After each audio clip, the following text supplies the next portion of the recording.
স্মরণ কি তোর নাই? মরণে কথা মনে কি তোর নাই? মরণে কথা স্মরণ কি তোর নাই রে মুমিন ভাই? মরণে কথা স্মরণ কি তোর নাই? তুমি যখন যাবে মরে, তুমি যখন যাবে মরে, নিয়ে যাবে খাটে করে, রেখে দিবে মাটির বিছানায় রে মুমিন ভাই। মরণে কথা মনে কি তোর নাই? মাল ধন পয়সা করি, মাল ধন পয়সা করি, আকার বাড়ি, মাল ধন পয়সা করে থেকে যাবে দালান বাড়ি,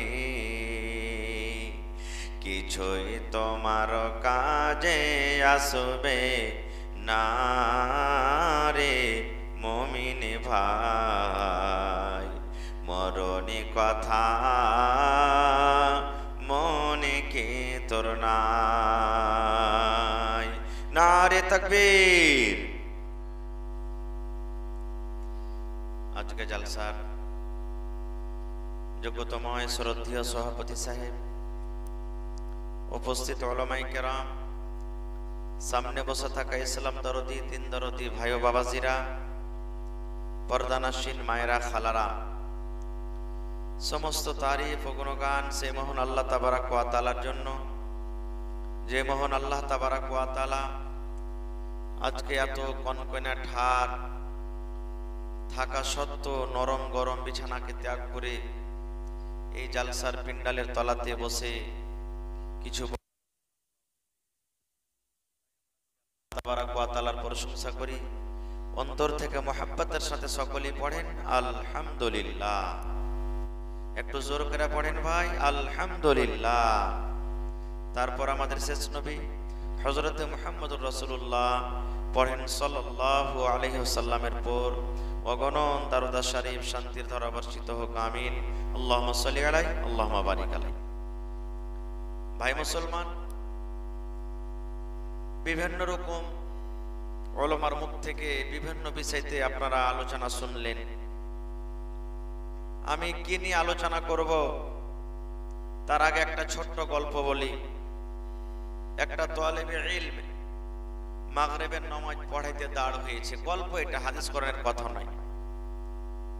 একটা উস্তাজি মাদ্রাসার তালেবে ইলম মাগরিবের নামাজ পড়াবো বলে মসজিদে গিয়েছে।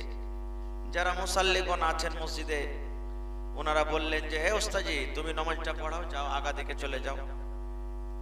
আগা দিকে গেছে, আল্লাহু আকবার বলে বুকে হাত বেঁধেছে, বায়াত বাণী পড়ে সূরাতুল ফাতিহা পড়েও দাঁড় হয়ে আছে, কিচ্ছু পড়ে না। কিন্তু আর এক মিনিট যখন কেটে গেছে, তখন একটা মুসাল্লি বলছে, এই ওস্তাজি, তুমি কি আর সূরা টুরা জানে না? জোড়া লাগাও, আগে বাড়াও নামাজটাকে, তুমি দাঁড় হয়ে আছো চুপচাপ হয়ে, কি ব্যাপার? তখন ওস্তাজিটা বলছে যে জি ভাই, আমি কোন সূরা পড়বো আমি খুঁজে পাই না। বলছে কেমন কথা? বলছে এতটি সূরা কোরআনের মুখস্থি আছে আমার, যে প্রত্যেক সূরা বলছে যে আমাকে পড়, আমাকে পড়। সূরা 3 বলছে আমাকে পড়, ওয়াকে যদি পড়িতে যাচ্ছে তো সূরাতুল ফিল বলছে না আমাকে পড়, সূরাতুল ফিল পড়িতে যেতে সূরাতুল নাসর পড়ছে না আমাকে পড়। প্রত্যেক সূরা বলছে যে আমাকে পড়, তো কার মনে দুঃখ দেব আর কাকে সুখ দেব, এই জন্য দাঁড়িয়ে আছি। বলার উদ্দেশ্য যে আমাদের সমাজে এত বুরাই ঢুকেছে, এত বুরাই ঢুকেছে যে কোন বিষয় নিয়ে আলোচনা হয় বা করা যায় ভেবে পারা যায় না। তবে ভাই শেষের বেলাতে আজকে আমরা এসেছি কিছু শেখার জন্য, শোনার জন্য বসে আছি। আজকে যদি আমরা যতগুলি উলামায়ে কেরাম আজকে বক্তব্য দিলাম বা দিচ্ছি, একটা কোনো মাওলানার মুখ থেকে যে হাদিস এবং কোরআন থেকে যদি আপনি আমল করেন, বেঁধে নিয়ে যান, ইনশাআল্লাহ আপনার আশা বসা আল্লাহ তাবারাক ওয়া তাআলার দরবারে কবুল হয়ে যাবে, জালসা কামিয়াব হয়ে যাবে ইনশাআল্লাহ তাআলা। ভাই আমার, আজকে আমি আপনাদের সামনে এই শর্ট টাইমে আলোচনা করব, কিছু কথা রাখবো যে জান্নাত কার জন্য। নামাজ, রোজা, হজ, যাকাত এই সমস্ত জিনিস করতে গেলে তো আল্লাহ জান্নাত দিবে। এছাড়া দুনিয়াতে কিছু এমন কাজ আছে যে কাজ করতে গেলে আল্লাহ তাবারাক ওয়া তাআলা রাজি হবেন। আর আল্লাহ তাবারাক ওয়া তাআলা যে বান্দার প্রতি রাজি হবেন, আল্লাহ তাবারাক ওয়া তাআলা তাকে কি জাহান্নামে দিবেন না জান্নাতে দিবেন? জোরে বলেন, জান্নাতের ভিতরে দিবেন। তা আমরা এত কষ্ট করে বসে আছি এখানে জান্নাতের জন্য না জাহান্নামের জন্য? একটু কথা বলেন আপনারা। জি, জান্নাতের জন্য। এত দান করছি, মসজিদ করছি, মাদ্রাসা করছি, নামাজ পড়ছি, রোজা রাখছি, কত কি করছি, আল্লাহ যেন আমাদের প্রতি রাজি হয়ে যান, নাকি? এটাই না উদ্দেশ্য। ভাই মুসলমান, মানুষ যদি সারা জীবনটা আল্লাহ তাবারাক ওয়া তাআলার ইবাদত বান্দেগি করে করে করে জীবন কাটিয়ে দেয়, আর যদি মানুষ বলে যে না আমি ইবাদত বান্দেগি করে এসেছি, আল্লাহ তুমি আমাকে জান্নাত দাও, মানুষ ইবাদতের বলে জীবনে কোনোদিন জান্নাত যেতে পারবে না, আল্লাহর যতক্ষণ দয়া না হবে, আল্লাহ রাব্বুল আলামিনের যতক্ষণ দয়া না হবে। আমি হজ করলাম, আপনি হজ করলেন, কোরআন তেলাওয়াত করলাম, নামাজ পড়লাম, সারা জীবন সবকিছু করলাম, এবার আমার আপনার এই কথাটা বলার অধিকার নেই যে আল্লাহ ইবাদত বান্দেগি করে এসেছি, আল্লাহ তুমি জান্নাত দাও। যদি আল্লাহ দয়া না করে তাহলে ক্ষমতা নেই। আল্লাহ ইচ্ছা করতে গেলে জাহান্নাম দিতে পারবেন, কিন্তু আল্লাহ তাবারাক ওয়া তাআলা অত বড় জালিম নয় যে ইবাদত বান্দেগি করার পরও কোনো মানুষকে আল্লাহ জাহান্নামের ভিতরে দিয়ে দিবেন। আল্লাহ হলেন খুব দয়াবান, খুব বড় দয়ালু। ভাই আমার, তবে জান্নাত কি জিনিস, এই জিনিসটা আমাদেরকে জানতে হবে। কিয়ামতের দিন মানুষের স্থান দুটো হবে, জায়গা দুটো হবে, একটা হবে জান্নাত, একটা হবে জাহান্নাম। আর জাহান্নামটা কি জিনিস জানেন? আমার ওলামারা বসে আছেন, স্টেজে জিজ্ঞাসা করবেন। আল্লাহ তাআলা কোরআনে বলছেন, বিভিন্ন জায়গাতে আল্লাহ বলেছেন ওয়া বিসাল মাসির, জাহান্নাম হলো খুব ভয়াবহ জায়গা, খারাপ জায়গা। আল্লাহ তাআলা কোরআনের অন্য জায়গাতে বলেছেন কি, ইয়া আইয়ুহাল্লাযীনা আমানু কু আনফুসাকুম ওয়া আহলিকুম নারা, হে আমার ঈমানদার বান্দা বান্দীরা, তুমি এবং তোমার পরিবারকে জাহান্নামের আগুন থেকে বাঁচাও। কেন? ওয়াকুদুহান নাস ওয়াল হিজারা, জাহান্নামের লোকরি ইন্ধন হবে কি? মানুষ এবং পাথর। যখন এই আয়াতগুলো পড়ি আমরা, তখন ভাবা চিন্তা করছিলাম যে হায় আল্লাহ, মানুষ তো পুড়বে আগুনে, কিন্তু পাথর কেমন করে পুড়বে আগুনে? কিন্তু আজকে আমরা চোখে দেখলাম, আপনারা চোখে দেখলেন, এই যে দেখেন আমেরিকাতে বড় বড় বিল্ডিং সব জ্বলে ছাই হয়ে গেল, দেখলেন না? দেখলেন না? তো যদি পৃথিবীর একমাত্র এক প্রকার আগুন আল্লাহ তাবারাক ওয়া তাআলা এই যে দুনিয়াতে যে আগুনটা আমাদেরকে দিয়েছেন, এরকম এরকম ৭৭ ভাগ আগুন আল্লাহ তাবারাক ওয়া তাআলা তৈরি করেছেন, আর ৭৭ ভাগ করে ৬৯ ভাগ জাহান্নামের ভিতরে আছে, আর একটা ভাগ আগুন আল্লাহ তাবারাক ওয়া তাআলা দুনিয়াতে দিয়েছেন। এক ভাগ আগুনেতে যদি পাথর আর ইট যদি পুড়ে কয়লা হয়ে যায়, তাহলে ৬৯ ভাগ আগুন জাহান্নামে আছে। সেই জাহান্নামটা কেমন হইতে পারে একটু ভাবা চিন্তা করছেন? আল্লাহ বলছেন, বান্দারে, সেই জাহান্নামের আগুন থেকে তুমি এবং তোমার পরিবারকে বাঁচিয়ে নাও। জান্নাত খুব আরামের জায়গা ভাই, খুবই আরামের জায়গা। জান্নাতের ভিতরে কোনোদিন কোনো প্রকারের কষ্ট হবে না। খুব একটা মহিলা আল্লাহ রাসূল কাছে বলছেন কি, আল্লাহর নবী গো, আমি একটা বুড়ি মানুষ, আমি নামাজ পড়ি, রোজা রাখি, তেলাওয়াত করি, যতদূর পারে দান খায়রাত করি, আল্লাহ রাব্বুল আলামিন কি আমাকে জান্নাত দান করবেন না? জান্নাতের ভিতরে আমি যাব না? সেই প্রশ্ন করছেন নবীকে। আল্লাহর নবী গো, আমি একজন মহিলা, নামাজ পড়ি, আমার বয়স বেশি হয়ে গেছে, হয়তো আমি বার্ধক্য অবস্থাতে পৌঁছে গেছি, নামাজ পড়ি, রোজা রাখি, তেলাওয়াত করি, দান সাদকা করি, আল্লাহ রাব্বুল আলামিন কি আমাকে জান্নাত দান করবেন না? নবীজি মজাক করলেন, কিন্তু মজাক আমাদের মতো মজাক নয়, মজাকটা হলো নবীজির সত্য। দয়ার নবী বললেন, এ আল্লাহর বান্দী, তুমি শোনো রে, আল্লাহ রাব্বুল আলামিন যখন কোনো বান্দা এবং বান্দীকে জান্নাত দান করবেন, তখন ওরা বুড়া থাকবে না। অর্থাৎ নবীজি বললেন, কোনো বুড়া এবং বুড়ি জান্নাতের ভিতরে যাবে না। কোন বুড়া এবং কোন বুড়ি জান্নাতে যাবে না গো। তাহলে যারা বয়স্ক এখানে বাপজি নানারা বসে আছেন, মন খারাপ করিয়েন না গো। সেই মহিলার মন খারাপ, হ্যাঁ আমার বয়স বেশি হয়ে গেছে, এত কষ্ট করার পরও জান্নাতের ভিতরে যাব না। যখন দেখলেন নবীজি তার মনটা খারাপ, দয়ার নবী বললেন, এরে আল্লাহর বান্দি, মন খানা তুমি খারাপ করিও না রে। এই জন্য আমি নবী বললাম কোন বুড়া কোন বুড়ি জান্নাতের ভিতরে যাবে না। এই জন্য বললাম এখন তোমার বয়স 40 বছর, এখন তোমার বয়স 80 বছর, এখন তোমার বয়স 70 বছর, এখন তোমার বয়স 100 বছর। আল্লাহ রাব্বুল আলামিন যখন তোমাকে জান্নাত দান করবেন তখন তোমার বয়স কিন্তু আর 70 হবে না, তোমার বয়স তখন বুড়া হবে না, তোমার বয়স তখন বুড়ি হবে না, তুমি 100 বছরকার বুড়া হবে না, তুমি 80 বছরকার বুড়ি হবে না। আল্লাহ যখন তোমাকে জান্নাত দিবেন তখন তুমি হাঁটটা ঘাটটা তুমি নওজওয়ান হয়ে জান্নাতের ভিতরে যাবে। নারে তাকবীর। কেন আল্লাহ জওয়ান করে জান্নাতে দিবেন জানেন? এই যে আমার এখন নানা বসে আছেন এখানে, তাকে যদি কহেন যে সুফরি আম চাবিয়া খেতে পারবে, খেতে বলেন তো পারবে কি? পারবে না। আর যদি আপনাকে দেওয়া যায় এরকম নওজওয়ান করে, যারা আম কি পাথর গালকে চাবিয়ে খেয়ে নিবে, খেয়ে নিবে এরা। আল্লাহ রাব্বুল আলামিন জান্নাতের ভিতরে কত প্রকারের নিয়ামত রেখেছেন। বুড়া মানুষ ওখানে খেয়ে থাকতে পারবে না, খেতে পারবে না। এই জন্য আল্লাহ রাব্বুল আলামিন নওজওয়ান যুবক করে আল্লাহ রাব্বুল আলামিন মানুষকে জান্নাতে দেবেন। জান্নাতে পোঁটা আসবে না নাকি? জান্নাতে সর্দি লাগবে না, জান্নাতে মাথা ভারী হবে না, জান্নাতের ভিতরে আপনার পেশাব পায়খানা হবে না, জান্নাতের ভিতরে পেটে গ্যাস বনবে না, জান্নাতে পায়খানা হবে না। একজন সাহাবী বললেন, ইয়া রাসূলুল্লাহ, জান্নাতের ভিতরে আল্লাহ রাব্বুল আলামিন এত খাবার দিবেন আর আপনি বললেন পায়খানা হবে না, ওখানে পেশাব হবে না। তবে এই যে খাবারগুলো আমরা খাবো জান্নাতের ভিতরে, এই খাবারগুলো আমাদের কোথায় হবে? আমরা দুনিয়াতে খানা খাই, পায়খানা দরকার হলে পায়খানাতে চলে যায়, পানি পান করতে গেলে দরকার হলে পেশাবে চলে যায়। তবে জান্নাতের ভিতরে এত আল্লাহ রাব্বুল আলামিন ফলমূল আমাদেরকে দান করবেন, এই খানাগুলো আমাদের কি হবে? দয়ার নবী বললেন, সাহাবীরে, যখন তোমরা জান্নাতের ভিতরে খানা খাবে, খানা খাওয়ার পর তোমাদের জান্নাতে একটা আও করে ঢেকর উঠবে। ঢেকর ওঠা সত্ত্বেও তোমাদের সাথে সাথে সমস্ত সব ক্লিয়ার হয়ে যাবে, সব ক্লিয়ার হয়ে যাবে। জান্নাতে কোনো রকমের কষ্ট হবে না। আর তো আর জান্নাতে আল্লাহ তো সব নিয়ামত দিবেনই দিবেন, এমন এমন নিয়ামত দিবেন যেটা দেখা শোনা দূরের কথা, মানুষ অনুভব করতে পারে না যে আল্লাহ জান্নাতে কি দিবে। এই যে কষ্ট করে এত মসজিদ করছেন, দান ধ্যান করছেন, এর বদলে আল্লাহ ছাড়া কেউ দিবে না। আল্লাহ পুটলিতে বেঁধে রেখেছেন আপনার আমার জন্য।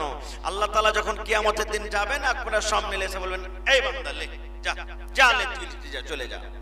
সাথে সাথে আল্লাহ ফাওতা দিবেন জান্নাতে। অরিজিনালের কথা বলবো না, একটা ফাওয়ের কথা বলবো।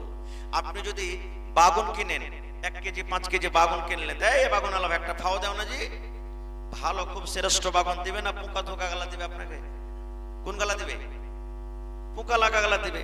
মাছ কিনেছেন 1 কেজি, এই ভাই একটা মাছ গালা দে না, হ্যাঁ কোন মাছটা দিবে? সব থেকে মোটা মাছটা দিবে না ছোট কিংবা মরা মাছ গালা দিবে? মানে যে কোনো ফাও জিনিস আপনি যখন নেবেন তা আপনাকে ভালোটা দিবে না খুব। এবার আল্লাহর জান্নাতের ফাও কেমন হবে জানেন? আল্লাহ রাসূল বলেছেন, একটা লোক জান্নাতের ভিতরে সোনার চেয়ারে সোনার কুরসিতে বসে থাকবে, সোনার কুরসি বসে আছে, আর পিছন থেকে একটা বেটি ছেলে এসে ওর পিছনে ঘাড়ে এরকম ভাবে ইশারা করবে, এরকম ভাবে ইশারা করবে। ই তখন মাথাটাকে ঘুরিয়ে দেখে ওর রূপ চেহারা দেখে তখন বলবে, মান আনতে, তুমি কে গো? ওর এত রূপ দেখে তখন বলবে, তুমি কে গো? তখন ওই বেটি ছেলেটা বলবেন, আমি হলাম ফাও। কি বলবেন? আমি হলাম ফাও। দয়ার নবী বলেছেন, ওই জান্নাতি মেয়ে ছেলেটা ফাও যে আল্লাহ রাব্বুল আলামিন একটা জান্নাতি লোককে দিবেন, তার ব্যাপারে নবী বলেছেন, আরে আমার উম্মত, এই দুনিয়াতে তোমরা সূর্য দেখো, সূর্য যখন আসে অন্ধকার রাত দূর হয়ে যায়, দুনিয়া আলো হয়ে যায়। আল্লাহ রাব্বুল আলামিন ওই জান্নাতি মেয়ে ছেলেকে এত রূপ দান করেছেন, এত রূপ দান করেছেন, এই দুনিয়াতে যদি একবার নজর করে দেয়, দুনিয়ার সূর্য তার সামনে কিন্তু ফিকা হয়ে যাবে। শুধু তা নয়, এই যে আমার মায়েরা খালারা দেখবেন মাথাতে চুল বাঁধে, ফুল দিয়ে চুল বাঁধে। আপনারা বাজার থেকে কিনে এনে দেন, কোনো ফুলের দাম 10 টাকা, কোনো ফুলের দাম 5 টাকা, কোনো ফুলের দাম 50, 100, 200 টাকা। আল্লাহর নবী বলেছেন ওই মাথাতে চুল বাঁধানি একটা ফুল যে থাকবে, ওই ফুলটার এত দাম, এত দাম। দয়ার নবী বলেছেন এই দুনিয়ার উপরে যত সোনা চাঁদি হীরা মতি জওহর রয়েছে সমস্ত জিনিসকে যদি বিক্রি করে তুমি যদি বলো ওই জান্নাতে মেয়ে ছেলের ওই মাথার ফুলটাকে কিনবো, নবী বলেছেন সমস্ত জিনিস বিক্রি হয়ে যাবে, কিন্তু ওই জান্নাতে মেয়ে ছেলের ফুল তোমার খরিদ করার ক্ষমতা হবে না। এরকম আল্লাহ তাআলা দান করবেন। তবে বলার উদ্দেশ্য, যদি জান্নাতে ফাওটা যদি এরকম হয় তাহলে অরিজিনালটা কেমন হবে? অরিজিনালটা কেমন হবে? তো বলবেন হাজী মাওলানা সেই জান্নাত পাওয়ার জন্য কি করতে হবে? মেলায় দুনিয়াতে কাজ আছে। একটু ভালোভাবে আপনাকে আমি খুব সুন্দর দোয়া দিয়ে যাব, কিছু আমল দিয়ে যাব। যদি আপনি নেকি মনে করে করেন তা আল্লাহ তাবারাক ওয়া তাআলা ইনশাআল্লাহ আপনাকে জান্নাত দান করবেন। সহিহ বুখারী শরীফের হাদিস, একটা হাদিস, শেষ হাদিস। আল্লাহ রাসূল বলেছেন কালিমাতানি হাবিবাতানি ইলার রহমানি ওয়া সাকিলাতানি ফিল মিজানি ওয়া খাফিফাতানি আলাল লিসান। একটা দুয়ার ব্যাপারে রাসূল 3টা ফজিলত বলেছেন। কয়টা ফজিলত? 3টা। ভালো করে শুনবেন, ছোট বড় মা খালা শুনেলেন, মুখস্থ করেন, জীবনে আপনার কাজ দিবে। আল্লাহ রাসূল বলেছেন কালিমাতানি হাবিবাতানি ইলার রহমানি, দুটা কালিমা, দুটা কথা এমন আছে যে দুটা কথা পড়িতে গেলে আল্লাহ রাব্বুল আলামিন খুবই ভালোবাসবেন। কথা দুটাও আল্লাহ ভালোবাসেন, আর পড়নে ওয়ালাকে আল্লাহ রাব্বুল আলামিন ভালোবাসবেন। বেটা ছেলে পড়ে কিংবা বেটি ছেলে পড়ে, নর পড়ে কিংবা নারী পড়ে, আল্লাহর নবী বলেছেন দুটা কথা, দুটা কালেমা এমন আছে আল্লাহ খুবই ভালোবাসেন, আল্লাহ খুবই ভালোবাসেন। 2 নম্বরে দোয়াটার ফজিলত বয়ান করা হয়েছে ওয়া খাফিফাতানি আলাল লিসান। ওই দোয়াটা যখন মুখ দিয়ে পড়বেন মুখে ভেজাল লাগবে না, জিভেটা ইটকে যাবে না, পড়িতে পারবো না এরকম কোনো নয়। মুখটা ভেজাল লাগবে এরকম কোনো নয়, পড়িতে মুশকিল লাগবে এরকম কথা নয়। আল্লাহর নবী বলেছেন পড়াটা খুবই সহজ, পড়াটা খুবই সহজ রে আসান, মানুষরা ইচ্ছা করতে গেলে পড়িতে পারবে। 3 নম্বরে নবী বলেছেন ওয়াসাকিলাতানি ফিল মিজান। আর ওই দোয়া পড়ার পর আল্লাহ এত নেকি দান করবেন, এত নেকি দান করবেন। কিংবা ওই কালেমা দুটাকে তারা যদি পাল্লাতে যদি চাপিয়ে দেওয়া হয়, দুনিয়ার সমস্ত জিনিসকে যদি একদিকে চাপিয়ে দেওয়া হয়, আর ওই কালেমা কথাকে যদি একদিকে চাপিয়ে দেওয়া হয়, দুনিয়ার সমস্ত জিনিস হালকা হয়ে যাবে। কিন্তু আল্লাহ রাব্বুল আমিন যে দুটা কথা ভালোবাসেন, সেই দুটা কথা কিন্তু তারা যদি ভারী হয়ে যাবে। এত নেকি। তাহলে এরকম দোয়াকে শেখার মন লাগে না আমাদের? যাই না? ইচ্ছা আসে না ভাই? মন জাগে না? কি দোয়া? একবারে ছোট্ট, আমার সাথে পড়েন সুবহানাল্লাহি ওয়া বিহামদিহি সুবহানাল্লাহিল আযীম। একখানে দোয়া, একবারে ছোট। সুবহানাল্লাহি ওয়া বিহামদিহি সুবহানাল্লাহিল আযীম, সুবহানাল্লাহি ওয়া বিহামদিহি সুবহানাল্লাহিল আযীম। এই দোয়াটা কখন পড়বেন? এই দোয়াটা পড়ার কোনো সময় নাই। জালসা শুনে বাড়িতে যাচ্ছেন, দোয়াটা পড়িতে পড়িতে আপনি চলে যান সুবহানাল্লাহি ওয়া বিহামদিহি সুবহানাল্লাহিল আযীম। আপনি ঘাস কাটতে যাচ্ছেন, পড়িতে পড়িতে চলে যান। মোটরসাইকেল আপনি যাচ্ছেন, পড়িতে পড়িতে চলে যান। আপনি বাড়িতে শুইতে আছেন, পড়িতে পড়িতে থাকেন। আমার মায়েরা খালারা বাড়িতে ভাত রান্না করে, ওরে আল্লাহ ভাত রান্না করবে, পড়িতে থাকবি। বাড়ি ঘর ছাড় দিয়ে পড়েছি। আপনি মসজিদে সুন্নাত পড়ে বসে আছেন, এখনো জামাতের 5 মিনিট 7 মিনিট টাইম আছে, সময় আছে, জামাতটা দাঁড় হয়নি। আপনি ওই সময়টাতে বসে বসে পড়িতে পারেন। পড়ার কোনো টাইম নেই, সময় নাই। পাক পবিত্র অবস্থাতে যে কোনো টাইম আপনি পড়িতে পারেন। এই কালেমা যদি পড়েন সুবহানাল্লাহি ওয়া বিহামদিহি সুবহানাল্লাহিল আযীম, 3 ঘন্টা আপনার লাভ হয়ে যাবে। 1 নম্বর লাভ এই সুবহানাল্লাহি ওয়া বিহামদিহি সুবহানাল্লাহিল আযীম। এই কথা দুটা, কালেমা দুটা আল্লাহ খুব ভালোবাসেন। এবং 2 নম্বরে ফজিলত বয়ান করা হয়েছে, তার নেকি তারাকে যদি দেওয়া হয় সমস্ত তারাজুর পাল্লা কিন্তু ভারী হয়ে যাবে। 3 নম্বর ফজিলত বয়ান করা হয়েছে যে তাকে জুবানে পড়তে একবারে হালকা লাগবে। একটা শিখে নিলেন মন্ত্র। আর একটু আগে চলেন, আল্লাহর নবী মুহাম্মদ সাল্লাল্লাহু আলাইহি সাল্লাম ফজরের নামাজ পড়ে মুক্তাদির দিকে ঘুরে গেলেন। ইমাম সাহেব মুক্তাদির দিকে ঘুরে না, নামাজ পড়ার পর সালাম যখন ফিরে দেয় মুক্তাদির দিকে ঘুরে গেলেন। আপনারা যেমন বসে বসে জালসা শুনছেন, সাহাবায়ে কেরাম বসে আছেন কাতারে নিজের নিজের সাফে। নবীজি এদিক ওদিক দেখা পর বলছেন, বেলাল, ও বেলাল তুমি কোথায় আছো, এখানে এসো। বেলাল সামনে এলেন। নবীজি বললেন, বেলাল রে, জীবনে তুমি কোন এমন আমল করো রে বাবা, যে আমলটার কারণে আমি তোমাকে জান্নাতের ভিতরে দেখলাম, তুমি আমার আগে আগে জান্নাতের ভিতরে হেঁটে হেঁটে যাও। জীবনে কোন এমন তুমি আমল করেছো, জীবনে কোন এমন আমল করো, জীবনে কোন এমন নেকি করো যে নেকিটাতে আল্লাহ তোমার রাজি হয়ে গেছে, আর রাজি হওয়ার কারণে আমি তোমাকে জান্নাতের ভিতরে দেখলাম। বেলাল, কি তুমি এমন আমল করো যে আমলটাতে আল্লাহ খুশি হয়ে তোমাকে জান্নাত দান করেছেন, আর আমার আগে আগে তোমাকে দেখলাম যে তুমি জান্নাতে হেঁটে হেঁটে চলে যাও। হযরত বেলাল বলছেন, ইয়া রাসূলুল্লাহ, আমি তো দেখতে পাচ্ছি যে আপনার সাথে নামাজ পড়ি, তেলাওয়াত করি, জিকির আজকার করি, এছাড়া তার কিছু দেখতে পাই না। নবী বললেন, না, তুমি ভালো করে স্মরণ করো, কোন এমন তুমি আমল করো যে আমলটাতে আল্লাহ রাজি হয়েছেন।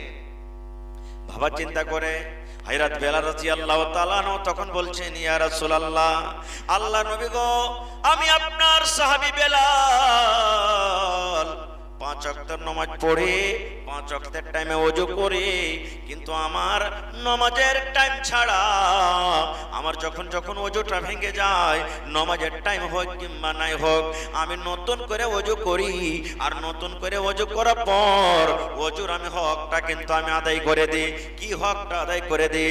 যদি নামাজের টাইম না হতে গেল আমি নতুন ভাবে ওযু করি, আর আল্লাহর ঘরে আমি মসজিদে চলে যাই, আর মসজিদে যাওয়ার পর নবী আমি 2 রাকাত কিন্তু আমি নামাজ আদায় করি, 2 রাকাত করে আমি নামাজ পড়ি। যখন যখন আমার ওযু ভাঙে আমি ওযু করে 2 রাকাত আল্লাহর ঘরে গিয়ে আমি নামাজ আদায় করি। এটা আমার আমল, এই ছাড়া আমি আর কিছু বেশি করতে পারি না। আল্লাহ রাসূল বললেন, বেলাল রে, এই আমলটার কারণে আমি তোমাকে জান্নাতের ভিতরে আমি দেখলাম। দেখেন সাইড থেকে এটা আমল। এবার বলেন, সাহাবায়ে কেরাম ফরজের এলাওয়া নফল নিয়ে সুন্নাত নিয়ে টানাটানি করতে, আর আজকে আমরা ফরজ খানটা পড়িতে পারি না, আর মনে আছে জান্নাত যাবো। ভাই কেমন করে জান্নাত পাবো বলেন তো? আর একটু আগে চলেন, আর কোন কামে জান্নাত পাওয়া যাবে? এখানে যত লোক বসে আছেন আশা করছি মেলায় মানুষের ছোট ছোট বাচ্চা মারা গেছে। মা খালারা এখানে আছেন, পেন্ডালে ছোট ছোট বাচ্চা মারা গেছে। কার 5 বছর, কার 2 বছর, কার 1 মাসের, কার 2 মাসের, কার 3 মাসের, কার 6 মাসের, কার 8 বছর, কার কোন ভাইয়ের 10 বছরকার বাচ্চা মারা গেছে। ওই ছেলেগুলা যে মারা গেল, এতে কি নেকি আছে? জি আছে। কেমন নেকি? যেই ফেরেশতা মানুষের জান কবজ করে, ওই ফেরেশতার নাম কি বলেন তো আপনারা? জি, আজরাইল। কিন্তু আসলে ওর নাম মালাকুল মউত। হাদিসে পাবেন মালাকুল মউত, মউতের ফেরেশতা। আমরা আমাদের ভাষাতে বা অন্যান্য ছোট মোটো কিতাবগুলোতে আজরাইল বলি, খারজা হোক আজরাইল ফেরেশতা। ওই ফেরেশতা যখন কোন ছোট ছেলের জান কবজ করে যখন চলে যাবেন, তো আল্লাহ তাআলা জানছেন না, জানেন না যে কোন ছেলেটার জান কবজ করে এলো? আল্লাহর কাছে খবরটা আছে না নেই? আছে। জান কবজ করে চলে যখন যাবেন, তখন আল্লাহ তাআলা মালাকুল মউতকে বলবেন কি, কাবাজতুম ওয়ালাদ আবদি, হে আমার বান্দারে, ওই দিলকোপাড়ি গ্রামের আব্দুল্লাহর ছেলের তুমি জান কবজ করেছো নাকি? আল্লাহ বলবেন, ওই আব্দুর রহমানের বেটার তুমি জান কবজ করেছো নাকি? ওই আব্দুল সত্তারের বেটির তুমি জান কবজ করেছো নাকি? এবার মালাকুল মউত বলবেন, জি আল্লাহ, আমি তার কিন্তু জানটাকে কবজ করেছি। আবার আল্লাহ তাআলা বলবেন, হে মালাকুল মউত, তার কলেজের টুকরাকে তুমি কবজ করেছো, তার চাঁদের টুকরাকে তুমি কবজ করেছো, তার ফুলটাকে তুমি কেড়ে নিয়ে চলে এসেছো। এবার মালাকুল মউত বলবেন, জি আল্লাহ, তার জানটাকে কবজ করেছি, তার ফুলটাকে আমি কেড়ে নিয়ে চলে এসেছি। আল্লাহ বলবেন, মালাকুল মউত রে, যখন তুমি তার কলিজার টুকরাকে, মাসুম বাচ্চার জান খান যখন তুমি কবজ করো, ওখানে কে কে ছিল? বলবে ছেলেটার মা ছিল, বাপ ছিল, দাদু ছিল, নানা ছিল, কত আত্মীয় স্বজন ছিল। আল্লাহ বলবেন মালাকুল মউত, যখন তুমি তাদের ছেলের জান খানাকে কবজ করো, ওই টাইমে ওই সমাজে তার মা বাপ কি বলছিল, তার মা বাপ কি পড়েছিল, তার মা বাপ কি অবস্থাতে ছিল। এবার মালাকুল মউত বলবেন আল্লাহ, আমি যখন তাদের ছেলের জানকে কবজ করলাম, তখন ওরা এই দোয়াটা পড়েছিল, ইন্না লিল্লাহি ওয়া ইন্না ইলাইহি রাজিউন, আল্লাহুম্মা আজুরনি ফি মুসিবাতি ওয়া আখলিফ লি খায়রাম মিনহা। এটা পড়েছিল আল্লাহ। মুসিবত যখন বাড়িতে আসবে দোয়াটা পড়বেন। বেটা মরে গেল, বেটি মরে গেল, এই দোয়াগুলো পড়বেন মুসিবত যখন বাড়িতে আসবে। এর মানে কি? যে আল্লাহ, যে মুসিবত আমার কাছে এসেছে, আল্লাহ এর থেকে ভালো বদলা তুমি আমাকে দাও। আল্লাহুম্মা আজুরনি ফি মুসিবাতি খায়রাম মিনহা। যখন উম্মে সালমা, এটা নবীর একজন স্ত্রী, উম্মে সালমা, ইয়ার প্রথম স্বামী হলো আবু সালমা, নবীর সাথে তখন বিবাহ হয়নি। যখন আবু সালমা মারা গেলেন, নবীজি তার বাড়ি গেলেন। বাড়ি যাওয়ার পর দেখছে কাঁদছে, চোখ দিয়ে পানি ঝরছে। নবীজি তখন বলছেন যে উম্মে সালমা সবর করো, আর তুমি এই দোয়াটা পড়ো, ইন্না লিল্লাহি ওয়া ইন্না ইলাইহি রাজিউন, আল্লাহুম্মা আজুরনি ফি মুসিবাতি ওয়া আখলিফ লি খায়রাম মিনহা। তুমি সবর করো, আল্লাহ তোমাকে এর থেকে ভালো জিনিস দিবে। উম্মে সালমা বলছেন, আমার স্বামী যেটা আবু সালমা খুবই ভালো, খুব আমাকে আদর করতো, পিয়ার দিত, মহব্বত দিত। আমাদের মতন পিয়ার নয় যে যেমন থেকে আসবো সেমন থেকে 1 লাঠি কেড়ে দেবো, যেমন থেকে আসবো মন থেকে 1 লাখ তেড়ে দেবো, যেমন থেকে আসবো মন থেকে বিড়বিড় করবো, এরকম মহব্বত নেই, খুবই পিয়ার মহব্বত করতেন। তখন উম্মে সালমা বলছেন যে আবু সালমা থেকে কি ভালো স্বামী পাবো দুনিয়াতে, আর এ তো খুব আদর করতো। সুবহানাল্লাহ। এবার উম্মে সালমা কি বলছেন দেখেন, ঠিক আমার ইদ্দত যখন পূর্ণ হয়ে গেল, আমার 4 মাস 10 দিন যখন আমার ইদ্দত পূর্ণ হয়ে গেল, আল্লাহর নবী আমাকে বিবাহ করার জন্য ডাইরেক্ট নবীজি আমাকে পয়গাম দিয়ে দিল, উম্মে সালমা তুমি যদি রাজি থাকো আমি তোমাকে বিবাহ করব। এবার উম্মে সালমা তখন বলছেন, আল্লাহ তোমার নবীর কথা সত্য, তোমার দিন সত্য। আল্লাহ, এই যে আমি ভাবছিলাম আমার স্বামী মারা গেল, এর থেকে আমার দুনিয়াতে আর কেউ ভালো স্বামী হইতে পারে না, কিন্তু আমার স্বামীর মৃত্যুর পর এখন দয়ার নবী আমাকে বিয়ে করার জন্য পয়গাম দিয়েছেন। তাহলে দয়ার নবী থেকে দুনিয়াতে কোনো স্বামী আর ভালো হইতে পারে না, না পারে? ভালো হইতে পারে? দুনিয়াতে কেউ ভালো হইতে পারে না।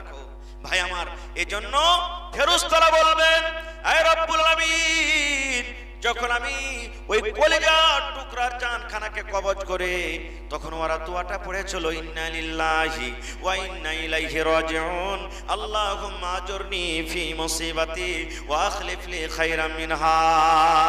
আল্লাহ তাআলা তখন ফেরেশতাকে বলবেন, এরে ফেরেশতা, ওই আব্দুল্লাহর বেটার জান কবজ করে এসেছি, ওই হালেমার বেটার জান কবজ করে এসেছি, ওই যায়েদুল্লাহর বেটার জান কবজ করে এসেছি রে। তারা সবর করেছে, চোখ দিয়ে পানি ঝরায়নি, হাওমাও করে চিৎকার করেনি, ওরা চুলগালাকে ছিঁকড়ে ছিঁকড়ে ফেলে দেয়নি, বয়ান ধরে ধরে কান্দিনি রে, সবর করেছে, দোয়া করেছে।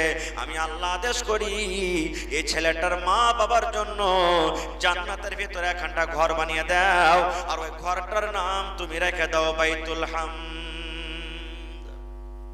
যার ছোট বাচ্চা মারা গেছে, সবর করলে আল্লাহ তাআলা জান্নাতে একখানটা ঘর বানিয়ে দিয়েছে আপনার জন্য, আর ঘরের নাম কি? বাইতুল হামদ রাখা হয়েছে। কিন্তু হ্যাঁ, সবর করতে হবে। কেমন সবর? এখনকার মা খালারা যদি খালি শুনে লাই কানে কেউ মারা গেছে, ও নাই পুটা দি নাকে পুটা আসবে, সাই সুই করে কানবে, মা মরে গেলে কি এই ওই হ্যান ত্যান, 5 গার মানুষকে এক জায়গাতে জড়ো করে দিবে, চুলগালাকে ছিঁকড়ে মিকড়ে ফেলবে। একটা গল্প মনে পড়লো ভাই, একটা মেয়ে লোকের কাছে ফোন এসছে, তো ওর স্বামীটা হাল বাইতে চলে গেছে। এখন দেখবেন কেউ যদি মরে তো এক গাড়ি 1 বোলেরো মানুষ যদি যায় তো 1টা 2টা মদলোক, বাকি সবটি মেয়ে লোক যাবে, জেনে আছে না? এরকম ওই 1টা 2টা মদলোক যাবে, বাকি সবটি মেয়ে লোক। কি দরকার মেয়ে লোক যাওয়ার? ওরা কি জানাজা পড়বে? যে এরা তো আরো ভিড় জমিয়ে কানবে, হাওমাও করে চিৎকার করবে, আর ওখানে খালি কাপড় দেখাতেই করবে। তোমার বাড়ি কোনটা যে বাবু, তোমার কাপড় খানটা কোন দোকানে লিয়েছিলে? ই যে স্বামীকে তখন খালি তং করবে, কাপড় দেখে এখানটা কপরটি বাজারে অমুক দোকানে পাওয়া যাচ্ছে, ফারিকে তুমি লিয়েছে তো আমাকে না, দরকার না। আরে হইলো নিজের মধ্যে কেউ মরলো চলে গেল আলাদা কথা, খায়ের যা হোক, আমি ওদিকে যাবো না।